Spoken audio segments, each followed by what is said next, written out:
I'm Eli. I'm 30 years old, and until last fall, I thought I was part of a family that flawed or not would always make room for me at the table. I was wrong. But stories like this don't begin with betrayals. They begin in slow turns, with little sacrifices you don't realize you're making until you're too far in to turn around. I'm the oldest of three. My dad, Martin, and my stepmom, Lana, had me when they were just getting started career-wise, money-wise, everything-wise. I grew up fast, too fast. By middle school, I was already the extra pair of hands around the house. When Lana took double shifts or Martin was buried in end-of-month sales reports, it was me keeping dinner warm, tutoring Noelle through her science tests, and walking Zach to the bus. No one told me to do it. I just knew I had to. There were good times. Sure, we weren't cold people. There were game nights and burnt cookies, pillow forts and Eli. You're the best big brother notes scrawled on construction paper. But when you grow up in a house where being useful is your main form of being loved, you learn to keep performing even when it hurts. College. I stayed local. It'd just be easier, Dad said. We could use the help. So I commuted, worked part-time, kept watching over the family. And when I moved into my own place at 22, just a one-bedroom apartment with peeling paint and bad Wi-Fi, I didn't expect distance. I figured I'd be over every other weekend, helping with holiday prep, getting the first taste of Lana's pecan pie, being the one they called when the basement flooded, but the silence crept in fast. First the texts got shorter, then invites got more casual, then they stopped altogether. Still, Thanksgiving stayed sacred. That was Grandma Ruth's day, my dad's mom. She used to host until she passed, and then the mantle fell to Dad and Lana. Every year, we'd pile into the house, smell Lana's buttery stuffing in the oven, laugh over Zach's ridiculous DIY place cards, and eat ourselves into a food coma. It wasn't fancy, but it was family, and I was always there. So when I got a text from Dad, just a plain, emotionless line that read, "Hey kiddo, just a heads up, we're skipping Thanksgiving this year. Some family stuff going on. We'll make it up to you next year. Love you." I felt it like a gut punch. No call, no context, no "you okay with that?" Just dismissed. I called Lana, no answer. I left a voicemail. Nothing. Messaged Zach. No reply. Finally, Noelle picked up the phone, sounding distracted, and said something vague about tension, and we all needed a break. A break from what? I hadn't asked for anything. I hadn't even been over in a month. What were they breaking from? But I didn't push. I'm used to swallowing discomfort. I told myself maybe something really had happened. Maybe someone was sick. Maybe it was too much this year. I decided not to spiral. Instead, I threw together a small Friendsgiving with 2 close buddies from work. We ordered a rotisserie chicken, made some lumpy mashed potatoes, and toasted with discount red wine. I laughed. I smiled. I convinced myself it was fine. Then the next morning, I opened my phone and saw it. A photo posted by Sadie, my cousin. The caption, "Best Thanksgiving ever. So grateful for family." In the photo, my entire family, at Dad's house, stuffing their faces at the table I used to help set. Lana in her signature pumpkin apron. Martin carving turkey like he was on a Food Network segment. Zach mugging for the camera with a gravy boat. Noelle next to him, holding my old bread recipe, the one I made every year. 12 seats, 12 names, 12 smiling faces, except mine. I stared at the photo until the screen dimmed. Then I opened it again and zoomed in. Quincino. Zach had made one of those chalkboard menus again, just like every year. There was even a handmade fall centerpiece with tiny felt pumpkins. No last-minute change. No keeping it simple. It had all been planned.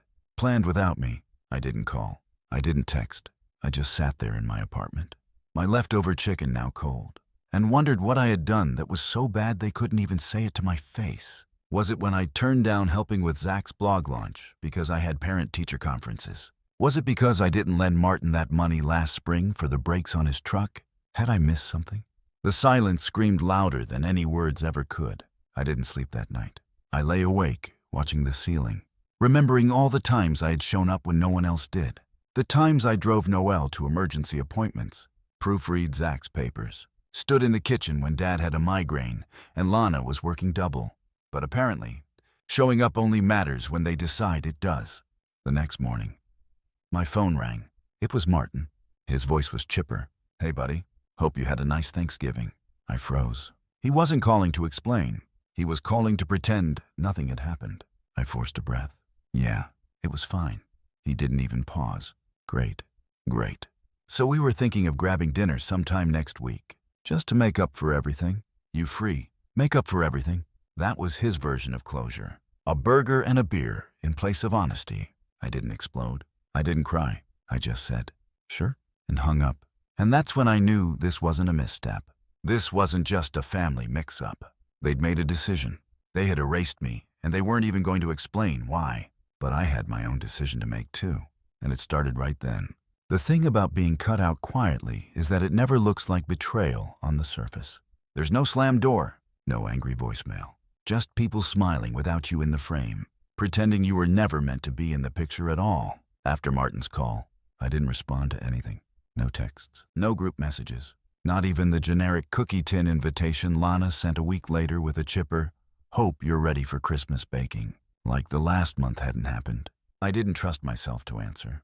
I've spent most of my life giving benefit of the doubt to people who weaponize silence like a scalpel. People who leave you out, then act like you're the one being dramatic when you notice. But this time, I didn't want to play diplomat.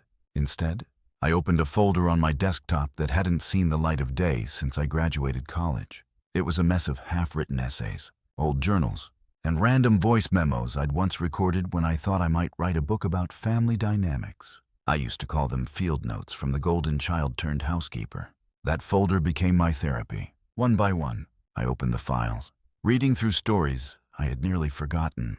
The time I worked a double shift to pay for Zach's SAT tutoring because Martin couldn't swing it. The Christmas I drove 45 minutes in a snowstorm to bring Lana her favorite pie after she jokingly said she'd cancel dinner if it wasn't on the table. The birthday they forgot my 26th because Noelle had just gotten engaged, and they were too busy planning her announcement dinner. That folder held receipts, not to prove anyone wrong, just to remind myself I hadn't imagined the imbalance. By the end of that week, I had compiled 10 polished essays, each one focused on a moment where I had shown up for them, and they had quietly let me disappear. And that's when the real idea hit me. Zach now had started a podcast earlier that year. Lifestyle stuff, coaching, finding your center in a digital world or whatever brand he was building. He'd asked me months ago to help him polish scripts, said I had a gift with words. I hadn't done much back then, just formatted a few outlines and gave feedback on tone. But in doing that, he'd sent me access to his site's backend, a Squarespace blog connected to his podcast page. He never changed the password. I didn't want revenge, but I did want truth. So I uploaded one of my stories, just one. It was titled, "When You're the Placeholder in Someone Else's Family Narrative." No names, no callouts, just honesty. I published it as a hidden page unlisted, but findable if you stumbled on it. Then I shared it from a dummy account in a small Facebook group for adult children of emotionally distant parents. The kind of group where people knew what this story felt like in their bones. By the next morning, the post had over 400 comments. People shared their own stories. Others said they cried while reading. A few messaged me privately, asking how I'd found the words for something they could never quite explain. That wasn't the part that surprised me. What surprised me was the email I got 2 days later from Zach. Subject, "WTF did you post?" He was livid. Claimed people were messaging him about dark content on his site. Said I had embarrassed the family and made him look like he endorsed trauma dumping. I responded with one line, "You gave me access. I used it." He didn't reply. But 2 hours later, Lana texted me. No apology. Just, "We need to talk. This is getting out of hand." I didn't answer. I wanted to see what getting out of hand looked like when they weren't the ones controlling the narrative. Over the next week, more family members reached out. My aunt, a cousin I hadn't heard from in a year, even a former neighbor. They weren't angry. They were confused. Most said the same thing. I didn't know things were that bad. Of course they didn't. Lana curated her Facebook posts like a magazine. Perfect pies, coordinated sweaters. So proud of my crew captions. She'd post photos of game nights I wasn't invited to and tag me anyway, just to make it look like I was there. She was never malicious, just strategic. But the post I'd written, that couldn't be cropped or filtered. It existed on its own. No tags, no hashtags, just words. When Martin finally called again, he didn't even bother with small talk. "You've made your point. Now can we move past it?" I almost laughed. What point do you think I'm making? He sighed. I could hear the ice clinking in his glass. That you're hurt. Nah, I get it. But airing it out publicly, that's not how family works. Family didn't work. I corrected him. That's the problem. There was a long pause. Then he said the line I'd been waiting for since Thanksgiving. We didn't mean to exclude you. I waited. But that was it. No, sorry. No, I see now how that felt. Just a vague acknowledgement followed by a request to forget it. So I told him what I needed. I don't want dinner. I don't want to be gaslit.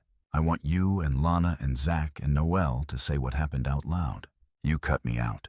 I want you to name it. I want you to own it. He didn't respond. So I kept writing. I posted 2 more essays on the hidden blog page. One about the year they made me pay for my own birthday dinner. One about the time Lana called me too intense. When I cried over being forgotten during a family vacation. The essays were calm, thoughtful, never accusatory. But they landed like grenades. I know, because Noelle called me crying after the 3rd post went up.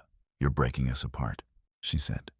No, I replied. You already did that. I'm just turning on the light. That's when she said something I'll never forget.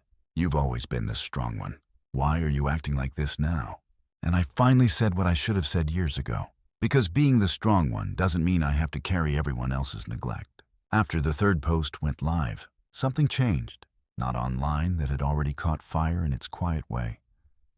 But in me, I didn't feel vindicated. I felt clear, clean, almost. Like I'd finally opened a window in a house that had been growing mold for years. The silence from my family got louder. Zach's podcast page disappeared for a few days under construction. It said, when it came back. The link to the blog was gone entirely. Noelle blocked me on Instagram, then unblocked me a day later, then blocked me again.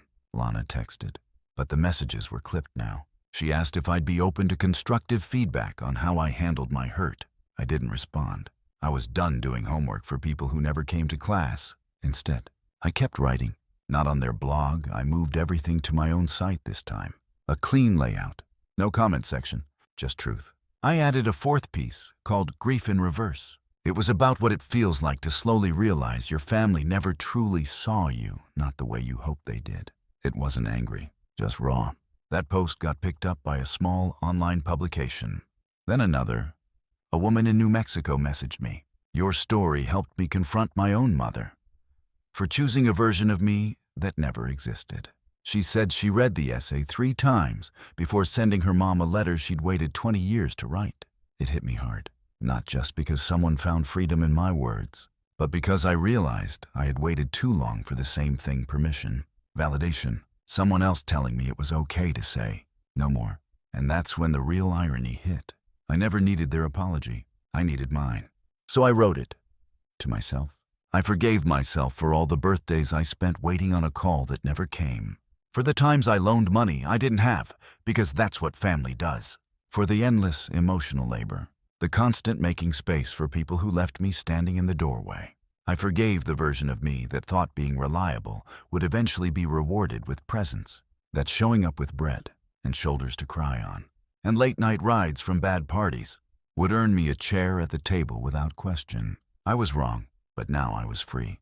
Then, out of nowhere, Martin emailed me. No subject line, just a PDF attachment. I stared at it for a while before opening it. It was a photo scan of a handwritten letter, his handwriting jagged, barely legible, and the first line was, "I've read everything you wrote." My stomach dropped. He went on, page after page. No excuses, no passive tone. No, you misunderstood. Just acknowledgement. You were right to feel erased. We planned Thanksgiving without you. I thought if I said it was too complicated, you'd let it go. I never imagined you'd call our bluff. He admitted to more. We all knew it would hurt you.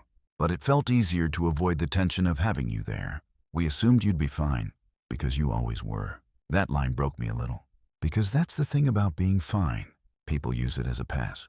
They think you'll always be okay, because you've been okay before. They forget that being strong isn't the same as being invulnerable. Martin ended the letter with something that stayed with me. I don't know if we can fix this. I don't even know if I should ask you to. But if you're open to it, I'd like to start by listening, not explaining. And for the first time in months, I cried.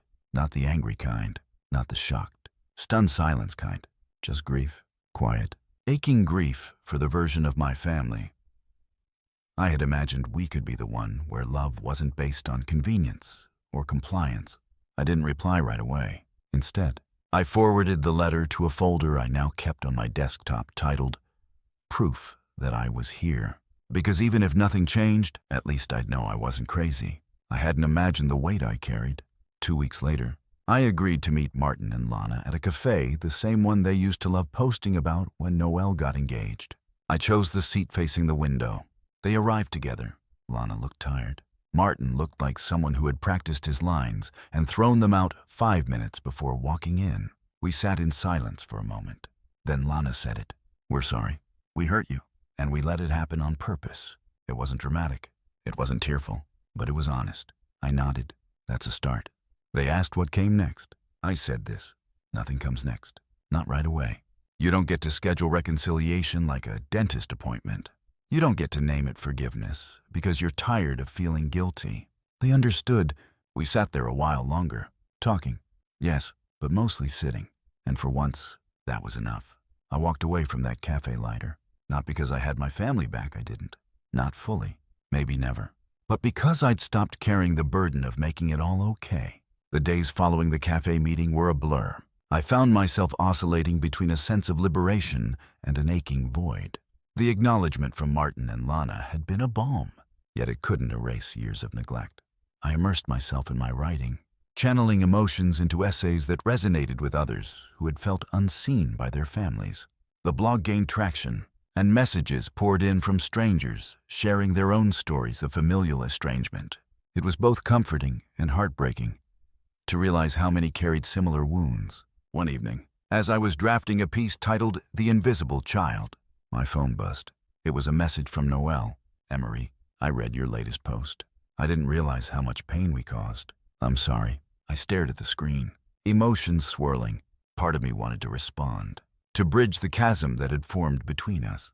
But another part hesitated, wary of reopening old wounds. I decided to sleep on it. The next morning, I penned a reply. "Noelle, thank you for reaching out. Acknowledgement means a lot. I hope we can find a path forward, but it will take time." Her response was swift. "I understand. I'm here when you're ready." The exchange left me contemplative. Perhaps healing was possible, but it would require effort from all sides. As the holiday season approached, invitations began to trickle in. Friends extended warmth, offering seats at their tables. I accepted a few, cherishing the sense of belonging they provided. On Christmas Eve, I received a package. Inside was a photo album titled Memories. Flipping through, I found pictures from past family gatherings, each accompanied by handwritten notes from Martin, Lana, Noelle, and Zach. Their messages spoke of regret, love, and a desire to rebuild. Tears welled up as I read each one. It was a gesture of reconciliation, a step toward mending fractured bonds. I picked up my phone and dialed Martin's number. He answered on the second ring. "Emery," he said, voice thick with emotion. "Thank you for the album," I replied. "It means a lot. We want to make things right," he said. "If you're willing, YouTube. Plus, people, com, plur, YouTube." Buddy, I took a deep breath. I'm open to trying. The conversation marked a new beginning. It wouldn't erase the past, but it offered hope for the future. A few months passed after that first real conversation with Martin. We didn't suddenly become a picture-perfect family. There were still gaps, awkward silences, and moments where I caught myself flinching at old patterns. But something had shifted quietly, steadily. I wasn't the invisible one anymore. We started small, texts, then calls, then short lunches where the past stayed mostly untouched. But the present was handled with care. I didn't expect deep apologies or dramatic reconciliation, just honesty. And slowly, that began to show up. Zach was the first to truly lean in. He messaged one night after seeing another of my blog entries make the rounds. I didn't know how much I'd bought into Mom and Dad's version of things. "You deserved better. I'm sorry." I'd read that text maybe 10 times. Zach wasn't usually emotional or self-reflective, but this felt real. I replied simply, "Thank you. That means more than you know." Noelle followed a few weeks later. We met at a park halfway between our places. She brought coffee and wore one of her classic oversized cardigans. I brought guarded optimism and a notebook just in case I needed to process in real time. We didn't talk about Thanksgiving right away, or the blog. We talked about work, her new roommate, the ridiculous price of avocados. Eventually, though, she said, when I saw you weren't at the table that day, I didn't ask why. I told myself it wasn't my responsibility, but it was. I should have said something. I didn't rush to absolve her.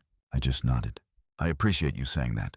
And it was enough. By the time spring rolled around, the dust had mostly settled. Lana sent a birthday card that year, not one of her usual glittery ones with a generic message, but a simple blank card with a short, honest note in her neat, careful handwriting. We made mistakes. I hope someday we can do better. You were always more than we let ourselves admit. I didn't reply. Not yet. But I kept the card. It sat on my bookshelf next to a candle and a framed photo of me and a few close friends' chosen family. People who showed up for me when my own blood didn't. That photo reminded me that belonging doesn't have to be inherited. It can be built, slowly, intentionally. I kept writing. 2. Not about revenge. Not even always about family. Sometimes just about what it meant to reclaim yourself when the people who shaped you no longer recognized you. One piece titled, "The Table I Built," got picked up by a mid-sized publication. It was shared widely, and with it came emails, messages from others who had sat outside their own family tables, wondering why they never got a seat. They weren't looking for pity, just recognition. A shared moment of, "You too." I thought it was just me. A few weeks after that, I got a letter. Yes, a literal letter. Not from Martin, or Lana, or even Noel. It was from a distant cousin I barely knew. She wrote, "Your story made me call my sister for the first time in 3 years. Thank you for giving words to what I didn't know how to say." I cried when I read it, not because I was sad, but because it reminded me why truth matters, not the performative, filtered kind, the messy, uncomfortable kind, the kind that doesn't demand forgiveness, but invites understanding. That summer, Martin and I had dinner again, just the two of us. We didn't talk about everything. Some things were still too raw, but as we stood outside afterward, the sun setting behind the row of brick townhomes, he looked at me and said, "We didn't know what to do with your strength, so we ignored it." It was the most honest thing he'd ever said to me. I didn't hug him, but I did smile. We're not a fairy tale family. We probably never were, but I've stopped needing that. I've stopped needing a seat at a table where my name isn't written with care. Instead, I built my own, smaller, quieter, but real. And these days, when someone asks about my family, I tell the truth. I have people who raised me, and people who showed me what family really means. Sometimes they're the same. Sometimes they're not. It's not perfect, but it's mine. And I've learned that's more than enough. Story 2. I still remember the scent of pine and the gentle lapping of lake water against the dock. It was the essence of my grandfather's cabin. Every summer since I was 7, I'd spend 2 weeks there, learning to fish, build birdhouses, and identify constellations in the night sky. My grandfather, whom everyone affectionately called Pops, was a man of quiet wisdom and calloused hands. While my parents were engrossed in their corporate careers, Pops taught me that patience and honesty were more valuable than any paycheck. My brother, John, 2 years my senior, never quite shared my appreciation for the cabin. To him, it was a prison devoid of entertainment and reliable cell service. While I found joy in helping Pops restore an old canoe or replace weathered deck boards, John would often complain and retreat indoors. As we grew older, our paths diverged further, me becoming a high school science teacher, and John pursuing a career in finance, chasing prestige and possessions. When Pops was diagnosed with late-stage pancreatic cancer last year, it devastated our family. The doctors gave him 6 months, but Pops, ever the fighter, stretched it to 9. During those final months, I visited him every weekend, often staying overnight at the cabin to assist with his care. John called regularly, but visited only twice, citing important meetings and deadlines. One evening in early spring, about 2 months before he passed, Pops asked me to help him into his study. The room, filled with the scent of pipe tobacco and old books, had always been the setting for our most meaningful conversations. He lowered himself into his leather chair and pointed to a folder on his desk. "Antonio," he said, my name heavy in the quiet room. "I've been thinking about what happens after I'm gone." Inside the folder were deed transfer papers for the cabin, made out to me. I tried to protest, aware that the cabin was worth nearly $500,000 and feeling the weight of such a gift. But Pops was adamant. "I've talked to my lawyer, and it's all arranged. The deed will transfer to you upon my signature. This isn't part of my will or estate. It's a gift while I'm still living. He explained that he'd made provisions for John as well. A substantial cash inheritance, but believed the cabin should go to someone who would preserve its legacy rather than sell it for profit. I accepted with tears in my eyes, promising to honor his wishes. We signed the papers that day, had them notarized the following week, and completed the transfer without fanfare or announcement. Pops also handed me a wooden box he'd crafted himself, the lid inlaid with a pattern of maple leaves. Inside was a letter explaining his decision and his hopes for the cabin's future. There was also a smaller envelope with John's name on it, containing another letter and information about his inheritance. Pops asked me to keep everything private until after his passing and to give John his envelope personally. When Pops passed away in late summer, our family gathered to honor his life rather than formally settle his estate. Since he had meticulously planned everything ahead of time, there was no reading of a will or official disclosure of inheritances. I gave John his envelope as Pops had requested. He opened it in private and seemed satisfied with the inheritance, $75, €0 and some family heirlooms, though he expressed surprise about the cabin not being mentioned. Pops already took care of the cabin, was all I said, not wanting to create tension during our time of mourning. I planned to tell him the full truth later when the grief wasn't so raw.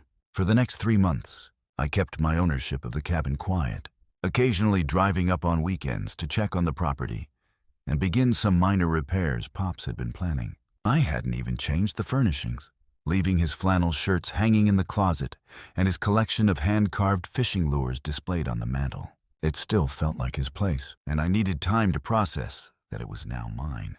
The confrontation I'd been avoiding arrived unexpectedly at John's housewarming party. He had recently purchased an impressive Tudor-style home in an exclusive neighborhood, a statement of his financial success.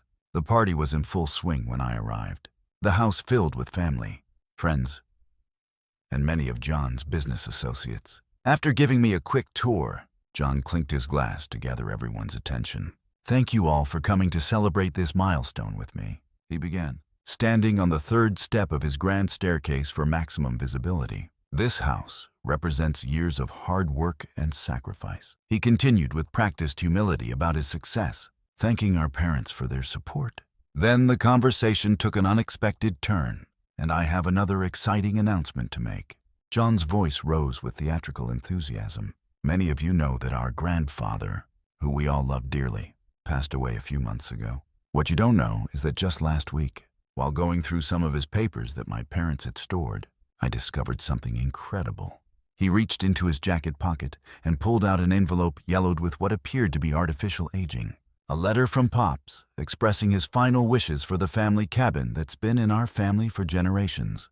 The room fell silent as John unfolded the letter with ceremonial precision. "I, Harold James Whitaker, being of sound mind, wish to express my desire that my beloved lakeside cabin, which has been in our family for 3 generations, be given to my eldest grandson, John Christopher Whitaker, who has shown the ambition and financial acumen to properly maintain and improve this family treasure." My blood ran cold. The letter was a complete fabrication. The wording, the sentiment, none of it sounded like Pops. He would never have cited financial acumen as a reason for inheritance, and he certainly wouldn't have hidden such a letter among random papers rather than with his lawyer or in his meticulous filing system. John continued reading, embellishing with details about plans to modernize while honoring tradition and how he would host family gatherings at the cabin. He pulled out his phone, showing professionally staged photos of the cabin that he must have taken during one of his rare visits. "I've already spoken with an architect about renovations," he announced. "We'll keep the rustic charm but add some necessary upgrades, a boat dock extension, updated kitchen, maybe even a hot tub overlooking the lake." Our relatives nodded appreciatively, congratulating him on his good fortune. My mother looked confused, but remained silent.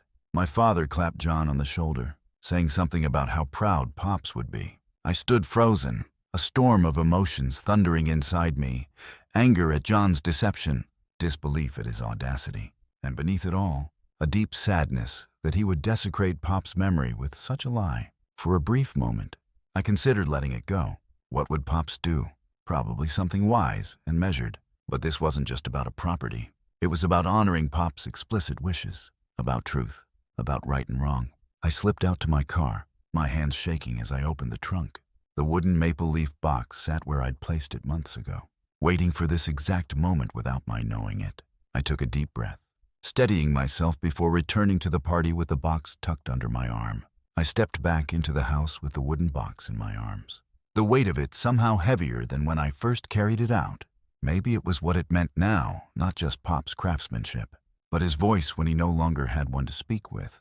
John was still in the kitchen, holding court.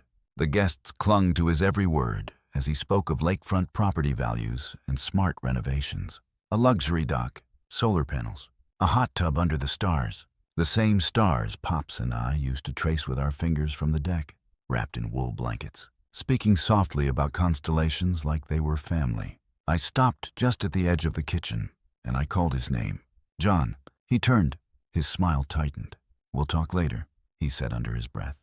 Like I was a mistake he could push behind a closed door. "No," I said, my voice calm, like the still water before the storm. "We'll talk now."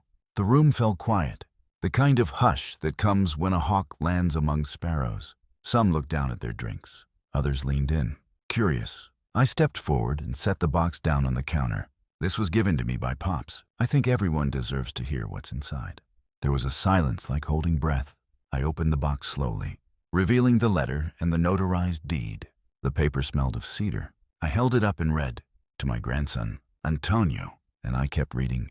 I read the words that Pops had left me about the cabin, about the lessons, about how this place wasn't just land or lumber, but a keeper of stories, of values, of memories tied up in pine needles and lake fog. My mother's hand drifted to her chest.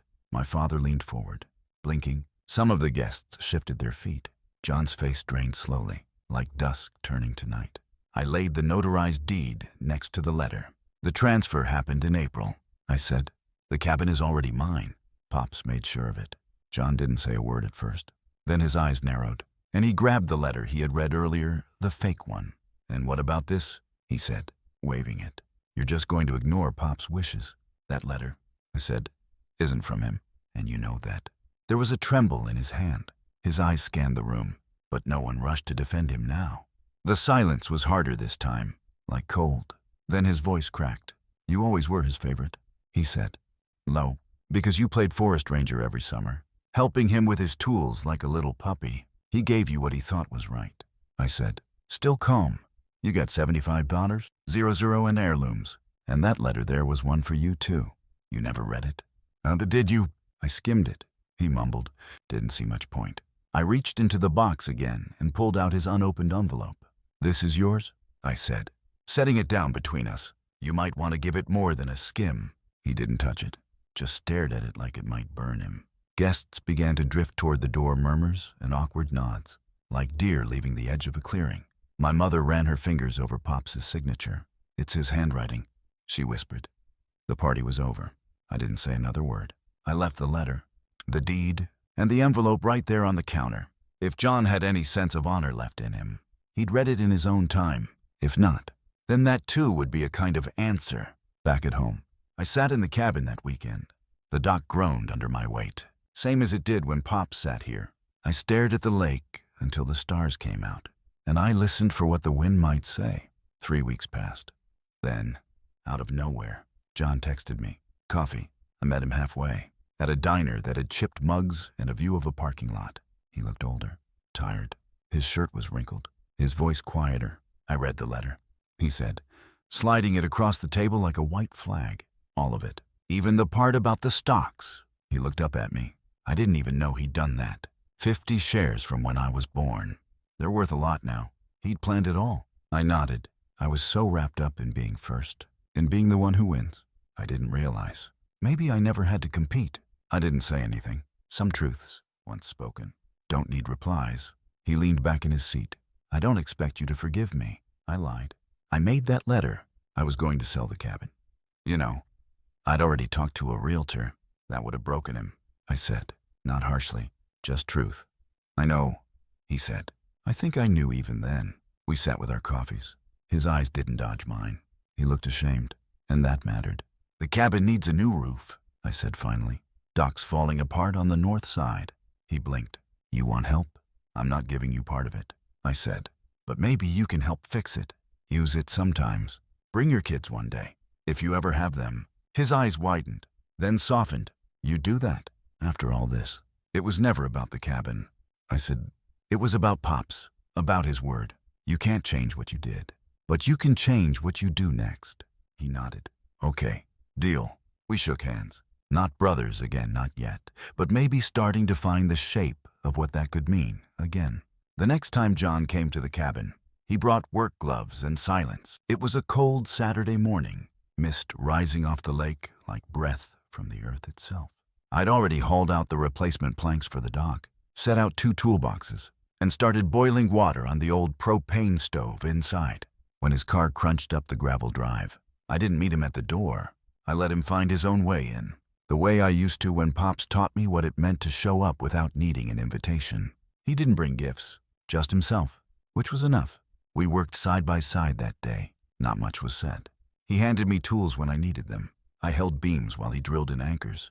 The sound of the lake brushing against the shoreline filled the quiet places, and for once, they didn't feel empty. During a break, we sat on the porch steps, sipping instant coffee from mismatched mugs. I used to hate it here, he admitted. I know. I felt small. No cell service, no noise, just trees and time. I stared out at the lake. That's what saved me. He didn't respond right away, just nodded, like the trees had confirmed it for him too. We worked like that all fall, a weekend here, a day there. He used some of the money from the stock Pops had left him, kept his word, paid for a new roof, fixed the pipes, replaced a cracked window, but he never tried to take more than what was offered. In December, a box arrived at the cabin, a plaque made from driftwood and burn-etched with the words, "For the ones who stay." He hung it himself over the mantel. Didn't ask, didn't explain, just did it. That winter, I kept the place warm with the wood stove. Read Pop's old journals by lantern light. Some nights, John stayed in the guest loft. He never assumed. He'd always ask first. Our parents stopped asking when we'd make up. I think they started to understand this wasn't about making up. It was about making new. On New Year's Eve, we hosted a small family dinner. Not a party, just dinner. A fire in the hearth, roasted vegetables, lake trout, cornbread, hot cider. John made a toast. He kept it short. To Pops, he said, to second chances, and to not selling the damn place. Laughter broke across the room like ice cracking on a thawing pond. I watched my mother's eyes soften, watched my father lean back in his chair the way he used to when everything felt safe. After that, things kept growing slowly. John started bringing friends up for long weekends, but only the kind who appreciated the quiet. The cabin became a shared space, not just with him, but with people who treated it like sacred ground, the way Pops always hoped. One evening, while cleaning out a back cabinet, we found an old film camera. Pops had labeled the rolls by year in tiny, careful script. We spent hours flipping through printed photos he must have had developed and tucked away. John as a teenager, rolling his eyes. Me, holding a fish almost as long as my arm. Pops in every frame, sometimes blurry, always smiling. He saved all of these, John whispered. I nodded. Even the ones where you looked miserable, John chuckled. Especially those. There were still moments when the past knocked hard. A smell, a song, a memory that landed heavier than expected. But now, I didn't carry it alone. In the spring, we planted new saplings along the property line. John dug deep holes while I packed the roots with soil and water. We worked quiet, just like Pops would have wanted. What if I mess it up again? He asked once. You will, I said, but you'll fix it. He didn't argue. The cabin never became modern. No hot tub, no smart lights, but it got a new coat of paint, a weather station John installed on the roof, and a guest book I carved by hand where people could leave notes, recipes, or drawings. The first entry was from John. 4 words. I'm learning. Still here. In late summer, we hosted a weekend retreat for kids from the school where I taught. John offered to sponsor it. Said he wanted the place to give back. I watched him teach a 12-year-old how to tie a fishing knot one morning.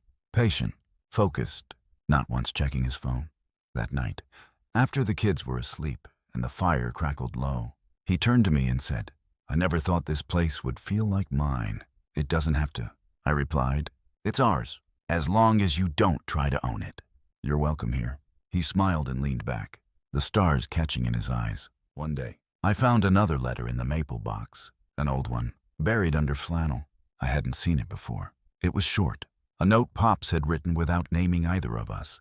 It read, "The things we try to pass on stories, tools, places they're not meant to be owned. They're meant to be kept for a while, cared for, and handed off when the time is right. If you're reading this, maybe you figured that out. If not, stay longer, listen more." I folded it carefully and put it back where I found it. Now, when I look out over the water and see the dock sturdy again, or hear John chopping firewood just before sunset, I know Pops was right. Some things can't be taken, can't be sold, can't be stolen. They have to be earned, and when they are, they last. Story 3. If you're not a twin, you'll never really get it. It's not just the matching birthdays or the confusion when someone calls you the wrong name. It's being told you're the same while constantly being treated like you're less. My name is Maya. I'm 29, and I've spent my entire life being the other twin. My sister, Lena, and I are identical. Same laugh, same voice, same build, same test scores, same graduation dates. But in our family's eyes, we were never the same. We both went into medicine. Lena chose cardiology. I chose neurology. It wasn't a competition. But if it had been, I wouldn't have been the winner in our parents' eyes. Growing up, the signs were subtle until they weren't. When we turned 10, Lena got a laptop for school. I got a book set. When we made the honor roll together, our dad took Lena out to dinner. I was invited along, but it was clear I was tagging along, not being celebrated. My mom had a phrase she loved to throw out. Maya's always been independent. What she really meant was, we don't need to help Maya because she can handle herself. And I did. I learned not to rely on them. While Lena got a generous allowance, I babysat for spending money.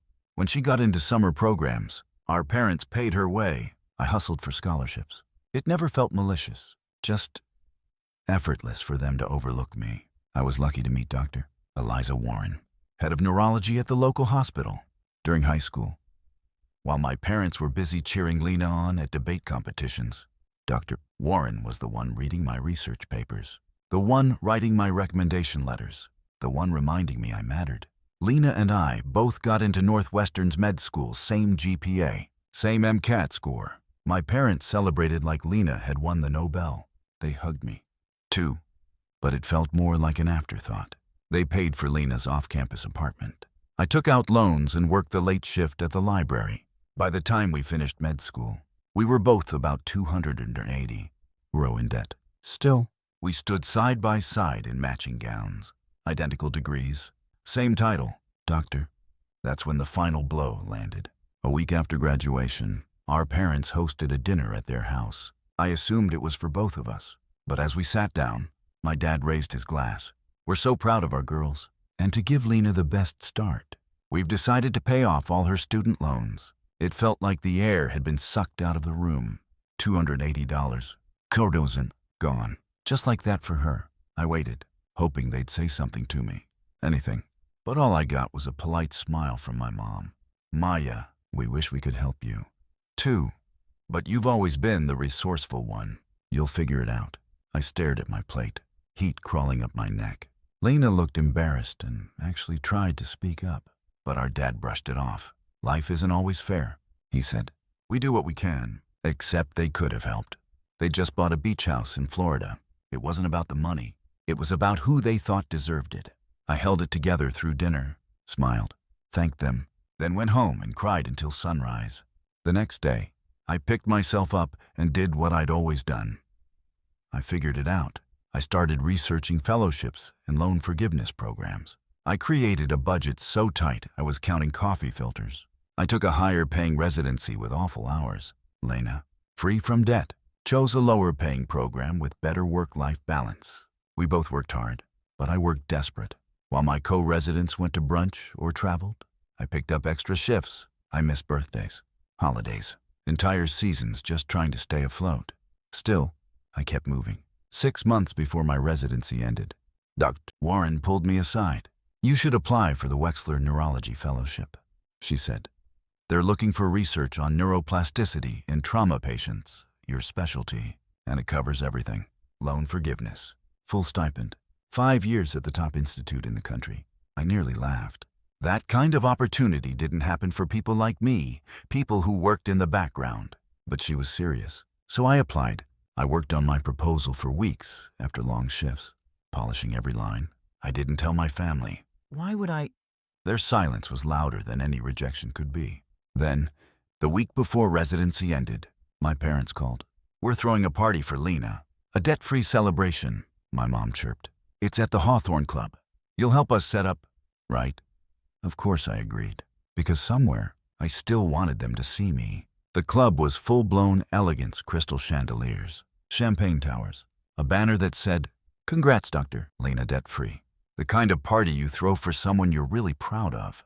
I arrived early, helped set the tables. My aunt pulled me aside and gushed about how generous my parents were. My uncle joked about my loan payments. Everyone had something to say, none of it helpful. Then, halfway through my dad's speech, toasting Lena's bright, debt-free future, I felt my phone buzz. It was an email. From the Wexler Fellowship Committee. Subject line, "Congratulations." I read it 3 times to be sure. I'd gotten it. Full fellowship. Loan forgiveness. A research role at the Wexler Institute. A chance to do work that would actually matter. And then, as if someone scripted the whole moment, Dr. Warren walked into the room. She smiled at me and held up a sealed envelope. I couldn't wait. I told them I wanted to deliver the letter myself. She hugged me and whispered, "You earned this." Then she stepped up to the mic, gently interrupting my father. "I'm sorry to cut in, but I have a more important announcement," she said. "Then Maya Collins has been awarded the Wexler Fellowship. It is the most competitive neurology fellowship in the country." The room fell silent. She will have her loans erased, receive a 6-figure stipend, and join the research team at Wexler. Only 5 doctors are selected each year. She's one of them. People clapped, stunned. My parents scrambled to catch up. My mom said something like, "We always knew you'd do well." My dad mumbled about how they knew I'd figure it out. And then Lena, bless her, spoke up. "Let's be honest," she said, voice clear. "You never treated us the same. Maya did this without your help. She earned it. And you should be proud, but not because of you. Because of her." I stood there in that ballroom, surrounded by flowers and applause that weren't meant for me, and finally, I felt seen. The ride home from Lena's party was silent. I sat in the back seat of my own thoughts, watching the world blur past the windows of a borrowed rideshare, still in my dress shoes, still holding the letter that changed everything. The Wexler Fellowship, full loan forgiveness, my own research team. It still didn't feel real. The applause had faded. The congratulations had quieted. My parents had hugged me, stiffly, like someone had reminded them they were supposed to. My mother's smile didn't quite reach her eyes. My dad avoided mine altogether. Their reactions weren't angry or even upset, just uncomfortable. Like the spotlight had shifted somewhere it wasn't supposed to go. Back in my apartment, I sat alone and opened the letter again. Thick cardstock, elegant embossed seal, the kind of paper that feels like it costs more than my weekly groceries. This was the moment I was supposed to feel like I'd arrived. Instead, I felt like I'd snuck in through the back door of someone else's party. I didn't sleep that night. My mind was a carousel of memories, braces, appointments where only Lena got the good kind. High school awards where only she got the framed photo. Study nights in college where I worked at the campus cafe between labs while Lena's groceries got delivered. All of it, stacked quietly behind me for years. Now, suddenly dragging themselves into the light.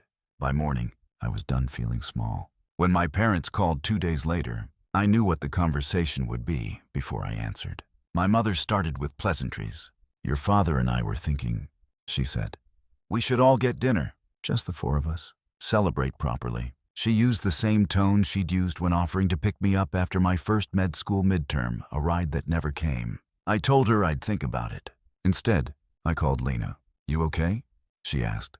"You were kind of quiet after the party." "I've been quiet for 29 years, I said, and it wasn't meant to sound bitter, but I could hear the edge in my voice. She didn't argue. "Yeah," she said softly. "I know. We met for coffee that evening, just us. No celebration, no obligations. For the first time in our lives, we didn't talk about school or medicine or family logistics. We talked like sisters. I don't think I ever realized how bad it was." Lena said, "I always knew you were independent, but I didn't think about why. I didn't ask." "You didn't need to," I said. "You were already getting everything." She winced. I'm sorry. I should have said something. Should have pushed them harder. It's not your fault, I replied. They didn't need your permission to treat us differently. She nodded, silent for a long moment. I never asked why they did it. She said finally, but I wonder now if it was just easier for them to favor the one who asked for things. That hit me harder than I expected. I'd never really asked. I didn't want to seem ungrateful. I didn't want to beg. I thought being quiet made me strong. Turns out, it just made me invisible. When we parted ways, I felt lighter. Maybe not forgiven. Not healed, but less alone. The next weekend, I agreed to the family dinner. I wanted answers, not excuses. Not sugar-coated rewrites of the past. Just something real, something honest. They made my favorite dish, lasagna. Extra crispy edges. A peace offering. I sat across from them and waited. The silence grew awkward. Finally, my dad cleared his throat. We're proud of you, he said. We always have been. Then why did you never show it? I asked calmly. He didn't answer. You paid off Lena's debt without hesitation, I said. You threw her a party. You toasted her future. You looked me in the face and told me I'd figure it out, like that was a compliment. You did figure it out, my mom said. Defensive now. Look at you. You got the fellowship. That's not the point, I replied. You didn't support me because you believed in me. You didn't support me at all. You watched me struggle and called it independence. I needed parents, not observers. We didn't know you felt that way, my mom whispered. You never asked. There was no shouting, no slammed doors, just truth. And truth has a weight of its own. It doesn't need to yell. They tried to offer money, help with moving, a check just to help with the transition. I declined. I'm not angry anymore, I told them, but I don't owe you access to this next part of my life. You chose where you stood when I needed support. You don't get to rewrite that now. My dad looked away. My mother nodded slowly. I hope one day we can do better, she said. I hope so. 2. When I got home, Lena had texted, proud of you, always. It was the first time she'd said that without it feeling like an echo of our parents. That night, I finally slept. Not because things were fixed, but because I had nothing left to prove. 6 weeks later, I stood outside the Carter Institute with everything I owned, crammed into 2 suitcases and a second-hand car. The city was different, colder, flatter, quieter, but it felt like mine the moment I pulled into the parking garage. For the first time in a long time, I wasn't walking into someone else's story. This one had my name on the door, inside. My new lab smelled like disinfectant and old metal. The light flickered over the entry keypad. It was barely bigger than my first dorm room, but it had everything I needed.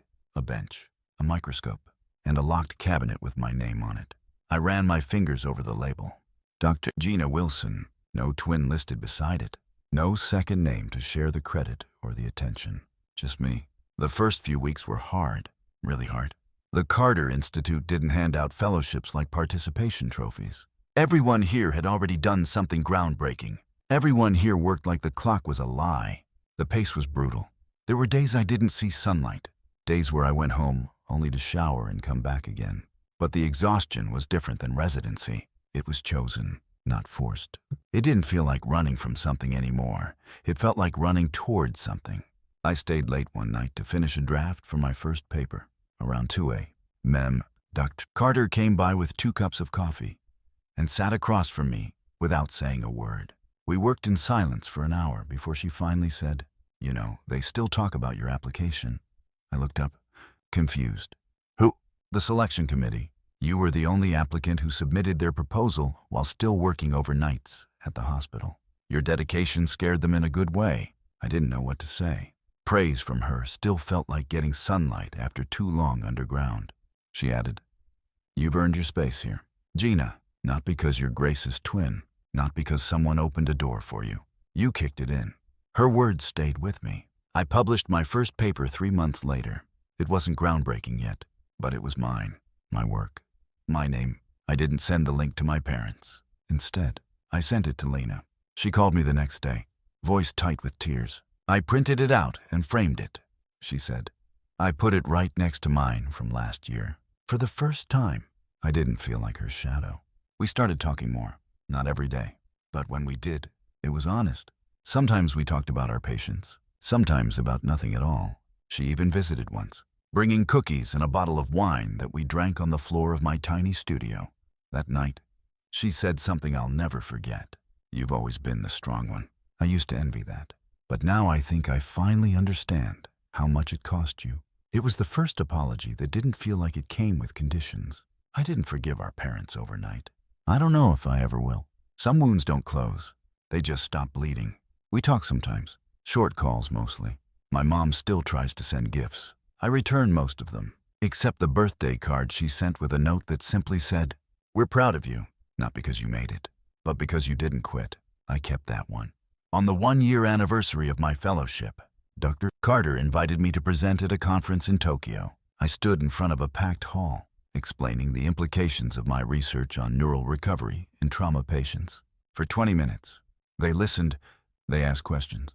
They took notes. They didn't ask who my sister was.